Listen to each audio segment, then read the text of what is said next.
Hola, buen día. Bueno, la clase de hoy vamos a hacerla en formato de video para que sea un poco más dinámico y para que comprendan bien los contenidos que vamos a ver hoy. Vamos a trabajar principalmente sobre las marcas de subjetividad en un texto y para ello vamos a basarnos a modo de ejemplo en este texto que leyeron la clase pasada, Le stéréotype de genre en éducation. Así que es importante que si no lo leyeron todavía, no hicieron la actividad de la semana pasada, lo lean primero para, bueno, tener una idea global antes de empezar a hacer este análisis más detallado que vamos a hacer hoy. Bueno, si leyeron el texto se habrán dado cuenta de que la temática de este texto justamente los estereotipos de género en la educación, es decir, cómo se ven los estereotipos de género en las clases, pero también en los manuales escolares, por ejemplo, en el trato que tenemos los docentes hacia los alumnos. Habrán visto también que retoma otros textos, ¿sí? Por lo cual nos vamos acercando progresivamente hacia algo un poquito más académico, si bien continúa siendo un texto de divulgación. Vemos que hay citas, ¿sí? Con autores, con años, por lo cual nos vamos acercando más a un tipo de texto que tiene un pequeño trabajito de investigación detrás. Y habrán visto que si bien es una descripción, ¿no? Podemos decir que describe un poco lo que pasa en relación con los estereotipos de género, hay un componente argumentativo, ¿sí? Digamos, la hipótesis es justamente que los estereotipos de género aparecen en la educación, ¿no? Pero además hay una finalidad que la vemos al principio del texto y también al final, sobre todo, que es hacer reflexionar a los lectores, ¿no? Se habrán dado cuenta de que es un texto que está dirigido principalmente a docentes, ¿no? Por lo cual, si miramos la última frase, por ejemplo, dice, bueno, tomemos conciencia de esta presencia de los estereotipos y trabajemos para cambiar esta manera única de pensar, dirijámonos y llevemos a los estudiantes hacia un mundo más igualitario. Bueno, por lo cual vemos que es un texto donde el autor toma posición eh, y, y expresa su punto de vista, ¿sí? Es por eso que, bueno, vamos a ver que aparecen ciertas marcas de subjetividad en este texto, que es lo que hoy vamos a analizar, para lo cual les presento acá este PowerPoint con el que vamos a trabajar y que van a tener disponible también en el campus. En primer lugar, aquí llamamos un discurso subjetivo, ¿sí? Bueno, vamos a decir que un discurso subjetivo es aquel en el cual aparecen marcas del enunciador, ¿sí? Vamos a llamar más enunciador más que autor, ¿sí? Para ponernos en para utilizar la terminología del análisis del discurso. Entonces, en un texto, en un discurso, el enunciador puede manifestar sus sentimientos, sus opiniones, sus ideas, mientras que en un texto objetivo no hay marcas de subjetividad. El enunciador parece estar borrado detrás de los hechos que cuenta y eso genera un efecto de veracidad. Tenemos que destacar que un texto 100% objetivo es prácticamente inexistente, ¿no? En todo texto vamos a encontrar marcas de la subjetividad. Pero, bueno, estas marcas pueden ser más o menos explícitas, ¿no? Cuanto más explícitas estén las marcas del enunciador, vamos a hablar de un texto puramente subjetivo, ¿sí? Mientras que si el enunciador trata de borrarse, bueno, vamos a hablar de que tiene mayor objetividad. Ahora, ¿a qué llamamos marcas de la enunciación? ¿Cuáles son esas marcas que el enunciador deja en su texto y que dan cuenta de su subjetividad. Bueno, principalmente vamos a hablar de 3 tipos de marcas de enunciación. Por un lado, los deícticos, por otro, la polifonía y por otro, las modalidades de enunciación. Así que ahora vamos a desarrollar cada uno de estos 3 aspectos. Vamos primero con los deícticos. Vamos a llamar deícticos a todas aquellas palabras que no tienen un significado preciso, sino es en relación con su contexto, el contexto sobre todo de enunciación. ¿Sí? Es decir, si yo, por ejemplo, digo la palabra hoy, ¿sí? Hoy hace referencia al día preciso en el que estoy hablando, ¿sí? Que en este caso creo que es 5 de septiembre. Pero si yo digo esa palabra mañana, ya no va a hacer referencia al 5 de septiembre, sino al 6 de septiembre. Es decir, que la palabra hoy no tiene un significado inamovible, sino que cambia su significado en función del contexto de enunciación. Del mismo modo, si digo la palabra yo, y soy yo quien la enuncia, ese yo hace referencia a Yara. En cambio, si la dice cualquiera de ustedes, bueno, va a hacer referencia a quien esté enunciando esa palabra. Esto va a pasar con palabras que refieren a personas, a espacios o a tiempos. Por eso hablamos de deícticos de persona, de espacio y de tiempo. En el caso de los deícticos de persona, van a ser los que refieran, las palabras que refieran al enunciador, como yo o nosotros, porque ese nosotros incluye al yo, o a las palabras que refieren a los enunciatarios, es decir, a los destinatarios de ese enunciado. Por ejemplo, si yo digo ustedes, si yo digo usted. En cambio, cuando decimos él o ella, que son una tercera persona, en ese caso ya no los consideramos deícticos. Solamente consideramos deícticos a los pronombres de primera y segunda persona, como también a los pronombres o adjetivos posesivos, ¿sí? Entonces, por ejemplo, acá tienen algunos ejemplos en francés. Je, tu, vous, nous, pronombres personales, ¿sí? Pero también podemos tener posesivos, mon, notre. ¿Sí? No son los únicos, son simplemente ejemplos. Podemos tener otros, ¿sí? Pero sirven a modo de ejemplo para identificar que los deícticos de persona refieren ya sea al enunciador o al enunciatario. Después, deícticos de espacio, ya les di, no les di ningún ejemplo, pero bueno, un ejemplo de deíctico de espacio sería, por ejemplo, la palabra acá o aquí, cuyo significado también va a depender de el lugar en el cual yo esté produciendo ese enunciado. Así, en francés, por ejemplo, tenemos la palabra ici, aquí, là, allá, ¿sí? Que pueden ser deícticos de espacio. Y por último, los deícticos de tiempo, como el caso que les di de hoy, ¿sí? También si les digo ahora, después, ¿sí? Todo eso va a tener que ver con el tiempo de la enunciación. En francés tienen hay ejemplos en el cuadro, por ejemplo, maintenant, que significa ahora, hier, que significa ayer, ¿sí? Bien, estos son los deícticos, entonces, que como dijimos, sirven para manifestar la subjetividad del enunciador, ya que nos sitúan en el contexto de la enunciación. Entonces, acá tenemos un fragmento del texto que ustedes leyeron.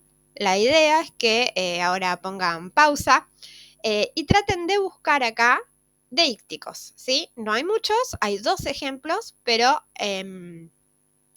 bueno, que los traten de encontrar y que digan de qué tipo son, si son de persona, de espacio o de tiempo.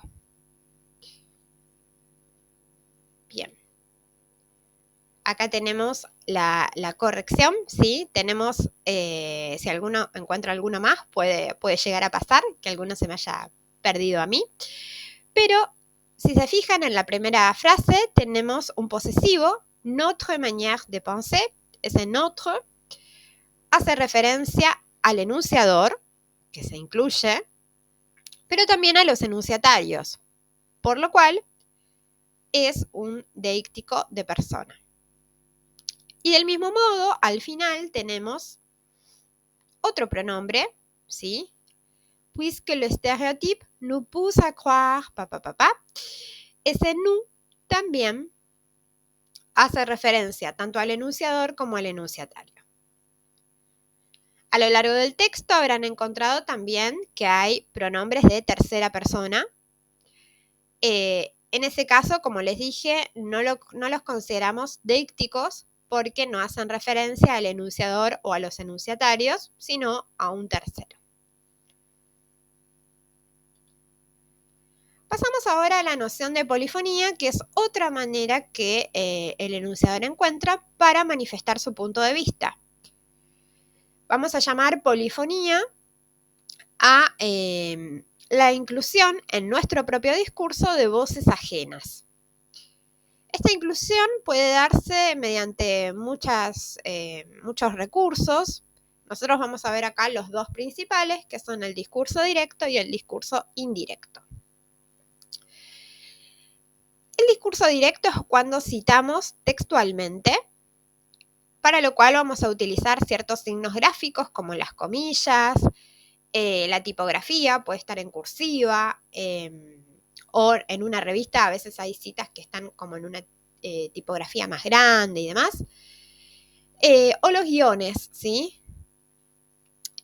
Y lo principal del discurso directo es que, como les dije, es una cita textual, así que vamos a conservar el contenido y la forma, lo vamos a poner tal cual, no vamos a cambiar ninguna palabra. Entonces, por ejemplo, acá tienen un ejemplo, dice, Tintin demandó a l'inconnu, qui êtes-vous? ¿Sí? Tintín preguntó al desconocido, ¿quién es usted? ¿Sí? Entonces, ese quién es usted, que es una cita textual, aparece acá entre comillas y se conserva tal cual fue dicho. Por otro lado, voy a correr esto acá, en el discurso indirecto, el discurso citado se integra en el propio texto, es decir, ya no vamos a utilizar marcas tipográficas, ni comillas, ni guiones, ni nada, y podemos reformular el contenido. Entonces, si pasamos la cita que acabamos de ver al discurso indirecto, nos quedaría como está acá, Tintin demanda à l'inconnu qui il était.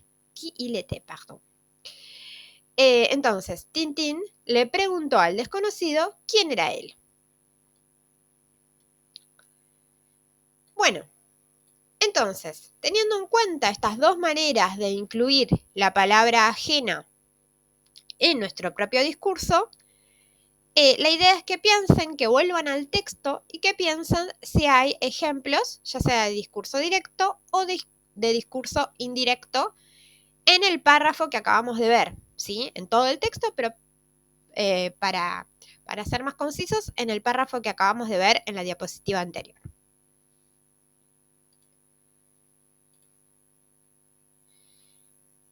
Bueno, como habrán visto, en el párrafo anterior tenemos una cita, que no es una cita textual, sino que es discurso indirecto, ¿sí? Porque tenemos una reformulación. Fíjense entonces que tenemos quién dijo la cita, en este caso, Duroux-Bellat. Tenemos en este caso el año, porque como les dije, esto se va acercando cada vez más a un texto académico, por eso es que está el año. Y después tenemos un verbo para introducir el acto de decir, ¿sí? El más común en español es dijo, ¿no? En francés sería a dit. En este caso tenemos soulève, también un verbo de decir, ¿sí? Y después tenemos la cita introducida por el que y la cita que puede estar reformulada. No hay en el texto, a lo largo de todo el texto, no hay casos de cita textual, entre comillas, ¿sí? Pero sí van a encontrar más ejemplos de este tipo de discurso indirecto.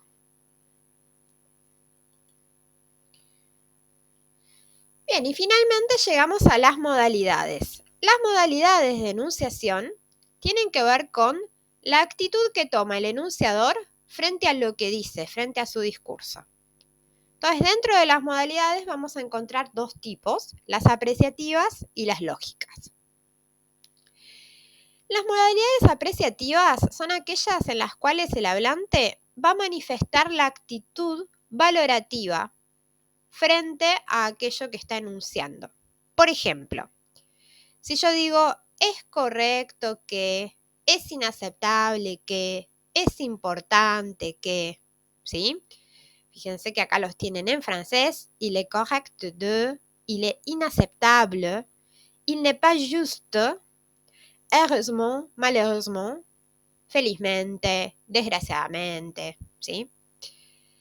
Entonces, acá el enunciador va a hacer explícita su postura, su valoración frente a aquello que va a decir, ¿sí? Por eso hablamos de que estas son modalidades apreciativas.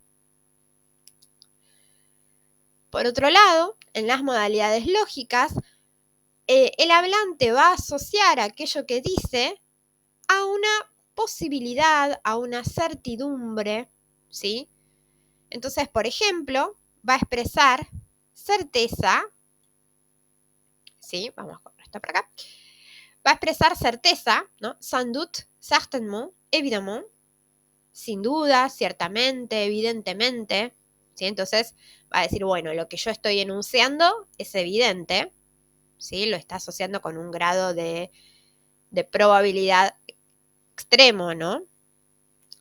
Del mismo modo, puede decir que algo es posible, probable, ¿sí? Probablement, il est probable que, peut-être, quizás, il est possible.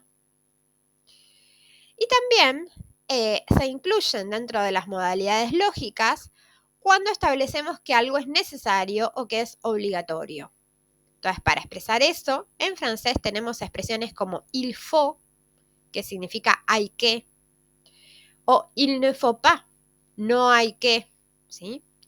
On doit, debemos, nous devons, debemos también. Il est indispensable, es indispensable, ¿sí?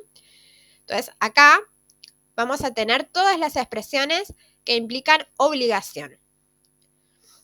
Para eso, como pueden observar, se puede usar también el verbo deber, ¿no? On doit, nous devons, es el verbo deber, el verbo devoir.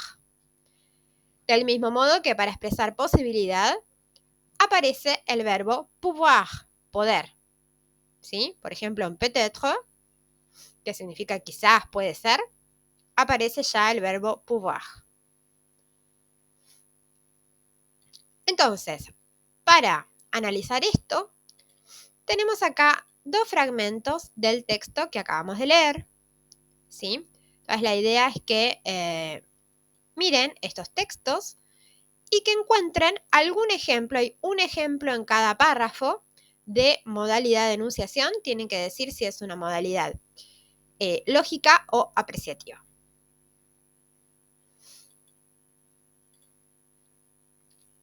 Bien, tenemos acá las modalidades señaladas, ¿sí? En los dos casos se trata de modalidades apreciativas porque en los dos son palabras que le sirven al enunciador para expresar su postura, ¿sí? Su juicio de valor frente a aquello que dice.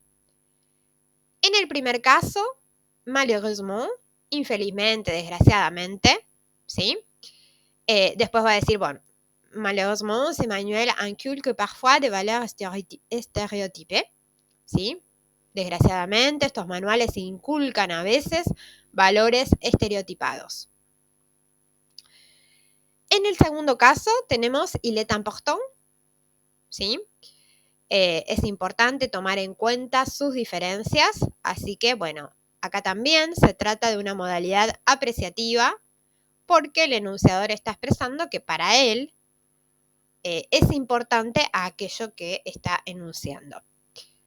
Así que en los dos casos se trata de modalidades apreciativas. Bueno, y con esto llegamos al final de la clase. Les pido que si quedan dudas, comenten en el foro. Y asimismo, el foro queda abierto para que ustedes busquen en el texto otros ejemplos de deícticos, de polifonía, de modalidades, si es que encuentran. Así vamos completando un poco este análisis más en detalle que hicimos del texto.